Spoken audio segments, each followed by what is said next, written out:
Europäische Länder forderten am Montag mehr Informationen über die Kriegspläne von US-Präsident Donald Trump gegen den Iran und darüber, wann der Konflikt enden könnte. Die Staaten prüfen, ob sie Trumps Aufruf folgen sollen, Kriegsschiffe in die Straße von Hormuz zu entsenden, um die Sicherheit der globalen Seeschifffahrt zu gewährleisten.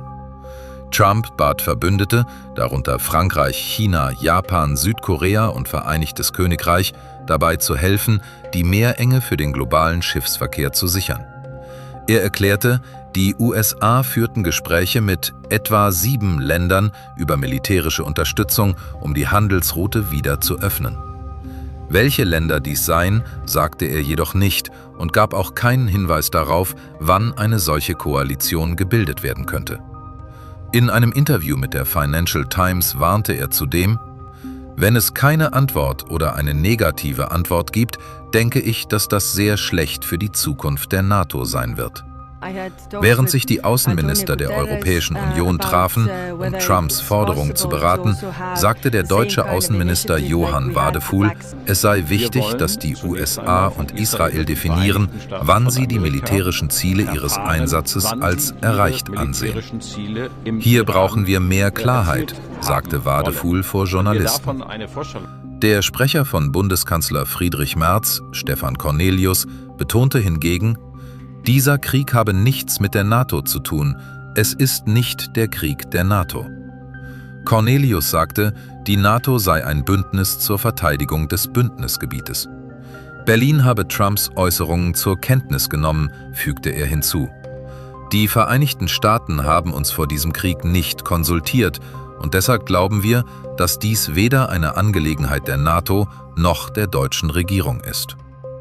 Auch der estnische Außenminister Margus Tsahkna sagte, die europäischen Verbündeten der USA wollten Trumps strategische Ziele verstehen.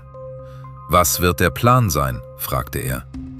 Diese Reaktionen sind typisch für die vorsichtige Haltung vieler Verbündeter in Europa gegenüber dem Krieg der USA und Israels gegen den Iran, obwohl nur wenige europäische Verbündete offen dagegen Stellung bezogen haben. Trump bezeichnete seine Bitte um Hilfe in der Meerenge als ein sehr kleines Vorhaben. Der polnische Außenminister Radek Sikorski rief die Trump-Regierung dazu auf, die entsprechenden Kanäle zu nutzen. Wenn eine Anfrage über die NATO kommt, werden wir sie aus Respekt und Sympathie gegenüber unseren amerikanischen Verbündeten selbstverständlich sehr sorgfältig prüfen, sagte er. Sikorski verwies dabei auf Artikel 4 des NATO-Gründungsvertrags, den Verbündete anrufen können, wenn sie ihr Territorium oder ihre Sicherheit bedroht sehen. Auf dem Weg zur Sitzung der Minister in Brüssel erklärte die EU-Außenbeauftragte Kaja Kallas, es liegt in unserem Interesse, die Straße von Hormuz offen zu halten und deshalb diskutieren wir auch, was wir von europäischer Seite in dieser Hinsicht tun können. Kallas sagte, die EU könne ihre Marineoperation Operation Aspides zum Schutz der Schifffahrt im Rotes Meer bis in den Persischer Golf ausweiten.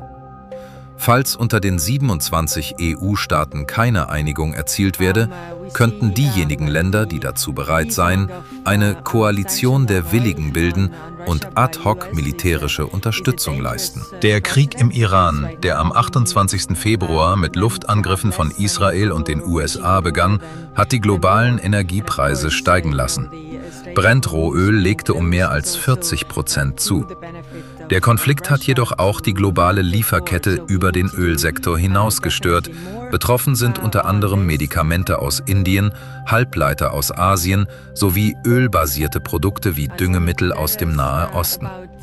Frachtschiffe sitzen im Golf fest oder müssen einen deutlich längeren Umweg um die Südspitze Afrika nehmen.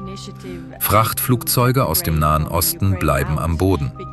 Je länger der Krieg andauert, desto wahrscheinlicher werden Engpässe und Preissteigerungen bei einer Vielzahl von Gütern. Frankreich erklärte, gemeinsam mit Partnern in Europa, Indien und Asien an einer möglichen internationalen Mission zu arbeiten, die Schiffe durch die Meerenge begleiten könnte.